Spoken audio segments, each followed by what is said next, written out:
অনেক সময় কষ্টের লেভেল এমন ভাবে বেড়ে যায়, মানুষ চিন্তা করে কান্না করলে বুঝি মনটা একটু হালকা হবে, বুকটা একটু হালকা হবে।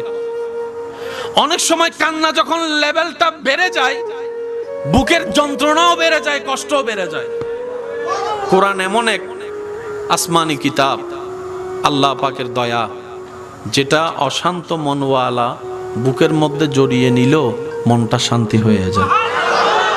তাহাজ্জুদ নামাজ পড়ে চাইবি, সিজদা করে করে চাইবি, আওয়াবিল নামাজ পড়ে পড়ে চাইবি, কোরআন তেলাওয়াত করে করে চাইবি, ভালো রাস্তায় চলে চলে চাইবি, আমলে সোয়ালে করে করে চাইবি, মানুষের উপকার করে করে চাইবি, মানুষের সাথে সুন্দর ব্যবহার করে করে চাইবি, আল্লাহর ওলিদেরকে শ্রদ্ধা ভালোবাসা করে করে চাইবি, আহলে বাইতের প্রতি মহাব্বত রেখে চাইবি, সাহাবায়ে কেরামের প্রতি মহাব্বত সম্মান রেখে চাইবি, নবীর প্রেমে ফানা হয়ে চাইবি।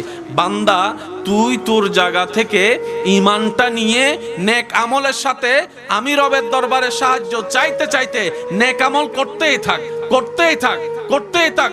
তোর রাস্তা যদি ভুল পথও চলে যায়, আমি আল্লাহ কুদরতি ব্যবস্থাপনায় তোকে জান্নাতের রাস্তায় এনে বসিয়ে দিব। সুবহান।